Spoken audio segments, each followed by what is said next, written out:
Amazon doesn't get pushed around. I mean, just, we've seen how Jeff Bezos handles his own personal matters with American media. And so I think that was the shock that maybe another company might have pulled out, but Amazon, is supposed to be the big company that will stick around, and now they're not. Do you think this has dulled the company's shine a bit? I think it's maybe a point in Amazon's development where maybe they need to rethink things a bit. Maybe, the red carpet isn't rolled out everywhere for them, that they need to make a better case for why they should be in different communities. There's lots of different sides to this. People say that New York's going to lose jobs, it's going to lose economic, an upside here. Other people are saying the incentives that were given to Amazon were too great. So I think they're going to have to make a bigger case. They might have to sort of clean up their act. In other ways, there's been, alleged issues around not paying workers enough. I think there's going to be more scrutiny on Amazon as they get bigger and as they expand more. So I think this is a bit of a wake-up call for them and possibly for cities who are courting big companies like Amazon. Right. New York's missing out on 25,000 jobs there. Let's shift gears and talk about Canopy Growth for a minute. Their revenue has shot through the roof. Not everything's rosy for the company, though. Can you explain that? So they just reported on Friday their earnings, and everybody's watching this because this is the first earnings report since marijuana became legal. So it's reporting the last 3 months of the year. Cannabis became legal on October 17th, and they saw sales increase by over 280%, so a massive jump. And that's good news for them. But their expenses also increased by quite a bit. About $157 million in losses, and that's up about from 28 million the year before. So there's a big gap there. They lost more than they made, and I think we're going to see a lot of that going forward because there's still heavy investments into cannabis operations, not just from Canopy, but other companies have reported kind of similar results. Big gains on the revenue side, big losses on the other side. And there's still some growing pains here, but, I think these companies are seeing this as a positive. The stock prices of cannabis companies are starting to creep up again because there is demand and people are buying their products. Okay, finally, just quickly here, we do have to talk about SNC-Lavalin. We've seen the political firestorm that the story has really launched in our country, but can you talk about the impact that we're seeing on the company, its workforce, because this is definitely a company that we've seen with operations around the world, so a far-reaching impact, I'd imagine. Well, there's about 9,000 jobs in Canada for SNC-Lavalin, and I think there's concern that if this doesn't go their way and they can't bid on federal contracts, now that's the big thing. If they're, if they're found criminally guilty for bribery, which it took place before any of the current executives were in power there, then they might lose out on a lot of money and they might have to lay off jobs in Quebec. That's the big that other companies, but I think this could have big implications for their business and their business growth going forward. We'll have to see. They haven't made any of these announcements, but I expect job losses if they don't find a solution to this. Okay, well, do you have to leave it there? Brian Borzakowski, independent business journalist, joining us today. Thank you so much. Thank you. As we head to break, Medicine Spain's carnival season kicked off with the water parade today.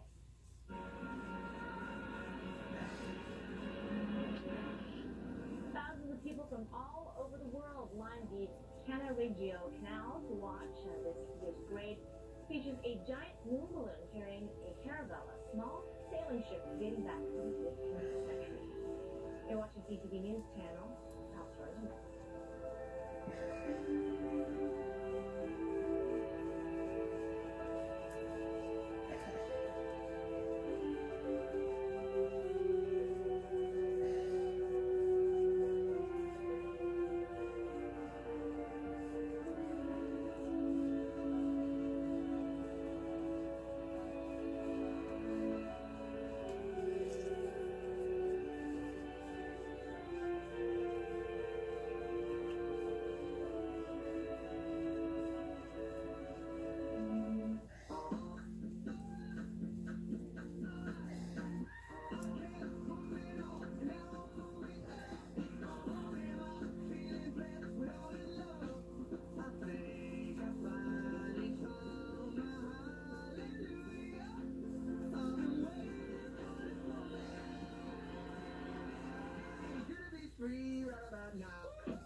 bar, free airfare, and more. Norwegian Cruise Line. Feel free. With imagination, yeah, yeah, yeah. With imagination. With imagination. Ashley Johnson.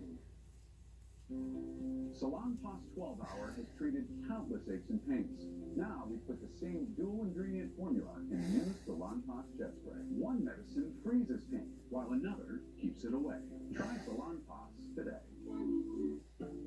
When I first started my business, I was alone. Little by little, the projects got bigger, and my office did too. To stay competitive, we really had to invest in technology. Then, thanks to the team we put together, we won big international contracts. But now that we've reached another level, I have different challenges to think about. With BDC, you're not alone. BDC is the only bank exclusively devoted to entrepreneurs. Hey, what's up, honey? New house? And if we're getting a new car, you need to know where to stop. Really? Really? Our garbage cans are crushed. Ford's got your back, and your front and sides, too. This Escape comes with obstacle distance indicator, so it'll know what's there before you do. Someone's got your number, and you can get that Escape with no-charge four-wheel drive plus $3,000 in rebates. Yeah, they really do have my number. Get the SUV built to have your back. Get an Escape today. Monday on your morning, a tour of the West Coast comedy scene as Vancouver kicks off Just for Laughs. And the 5 affordable beauty secrets that the stars swear by. Start your morning in the know Monday here on CTV. World of Dance is like no other show on the planet. I've never seen that in my life. Out of this world. You deserve that show. Get into a new season of World of Dance. Tuesday, February 26th, only on CTV. Tonight, a British newspaper puts a former Canadian diplomat at the center of a sexual assault allegation.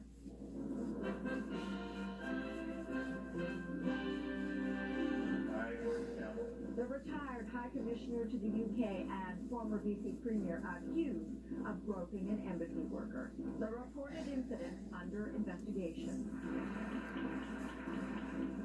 A global health crisis comes to Canada. Get vaccinated. There's no excuse not to be vaccinated. Cases of measles jump to outbreak levels as immunization rates drop. Plus, finding a way out of Haiti. It's been overwhelming, tiring, stressful. Canadians rescued as civil unrest sweeps the nation.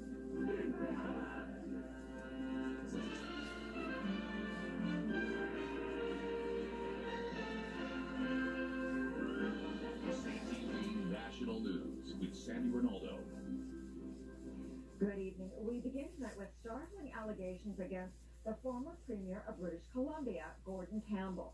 The United Kingdom's Daily Telegraph reports that Scotland Yard is investigating a complaint of sexual assault against Campbell from when he was Canada's High Commissioner to Britain. The paper says a former embassy staffer accuses Campbell of groping her in 2013. And tonight, a marketing firm where Campbell worked as a consultant says it is dropping his contract in light of the allegations. CTV's John Woodward has the details. Swear that I will be faithful and bear true allegiance. He was Premier of British Columbia for a decade, including welcoming the world to Vancouver for the 2010 Winter Olympic Games. Thank you all very much. But his possible conduct in a more recent job as High Commissioner to the United Kingdom is raising questions today. Allegations in a British newspaper that a former employee at the High Commission at Grosvenor Square in 2013, Judith Prinz, alleging that Campbell groped her from behind on a staircase. According to the Daily Telegraph, Prinz reported the allegation to London Metropolitan Police last month.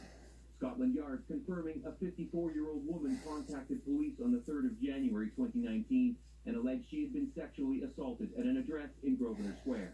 No arrests have been made at this stage. Inquiries are ongoing.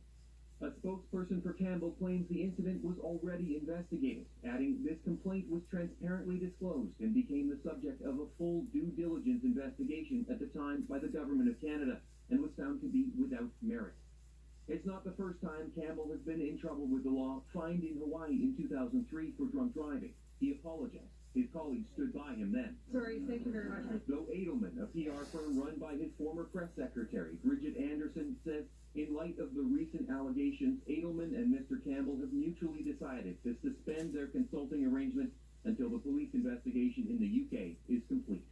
Politicians in BC who worked with Campbell have told reporters the allegations don't square with their impressions of the man. It's now up to Scotland Yard to determine what happened in London 6 years ago. Sandy? Thank you, John. CTV's John Woodward in Vancouver, where health officials today issued an urgent plea to parents to vaccinate their children for measles. The preventable disease, one of the most contagious on the planet, was eradicated from Canada more than 20 years ago. Now Vancouver has at least 8 cases and has officially declared an outbreak. CTV's BC Bureau Chief Melanie Nagy has the details. A surge in infections in several French schools in Vancouver. Elementary and high schools both hit hard by measles. Cases are occurring in staff, students, and family members. Health officials believe the virus was brought to BC after someone traveled outside North America. Measles is highly contagious and can be fatal, especially for young children. Complications include pneumonia, inflammation of the brain, sometimes seizures, deafness, brain damage, or even death. The spread of the dangerous disease in Vancouver follows outbreaks in at least 10 U.S. states. In New York, the virus has been spreading since October. More than 200 people have been infected. In Washington state, a public health emergency was declared after 36 cases were confirmed. That number has now surpassed 50. The best way to stop measles is to make sure that everybody receives the measles vaccine. Unlike Manitoba, Ontario, and New Brunswick, measles immunization is not mandatory for kids entering BC schools. Something this mother is trying to change. Yeah, it can be scary. Katie Clun has launched a petition calling on the provincial government to amend enrollment policies to include mandatory vaccines. If there's an outbreak, they ask you to stay home, but they're not forced to stay home. For now, the province isn't budging on its policy. However, BC's health minister has strong words for those refusing vaccination. Get vaccinated. There's no excuse not to be vaccinated. The World Health Organization has listed vaccine refusal as one of the top 10 threats to global health this year. Sandy? Melanie, thank you. There's been another deadly attack in a part of Mexico where thousands of Canadians are on winter vacation. At least 3 gunmen stormed a bar in the Caribbean resort of Cancun near midnight Friday and opened fire, killing at least 5 people and wounding several others. No indication so far of a motive. But a turf war between rival drug gangs was blamed for a recent assault on a bar in the nearby resort town of Playa del Carmen. 7 men died in that attack. This week, the state government announced new plans to counter violence along the coast. More than 100 Quebecers are happy to be back in Canada tonight after a harrowing escape from Haiti. The tourists who touched down in Montreal tonight had to be airlifted from their seaside resort by helicopters because of widespread violence in the streets. CTV's Annie Bergeron-Oliver has more. It's not the way these tourists expected to leave Haiti. On an emergency evacuation, taking one group of stranded Canadians at a time to the airport. The growing unrest in that country made it too dangerous and too difficult to access the roads to the airport. It's bittersweet. I'm really happy to be leaving. I can't wait to be back in Canada. Just a little sad that this is the way the trip ended. For tourists at this resort, Air Transat organized the safe transport to the airport. But for others, like these Alberta missionaries, they had to pay for it themselves. A GoFundMe page raised thousands for a group of Canadian nurses who fly out on Monday. We are safe here, but they will not let us go outside the compound. The violent protests have been spreading throughout Haiti for more than a week. The demonstrators, angry over soaring inflation and rampant unemployment, want the president to step down. Air Transat put on a special flight today to bring its 113 Canadian tourists back to Montreal, as well as other Canadians desperate to get out. We're quite excited. It's been overwhelming, tiring, and stressful, worrisome for some reason. Diplomats on the ground are actively providing consular assistance, but with the Canadian embassy closed and the violence mounting, the government is urging Canadians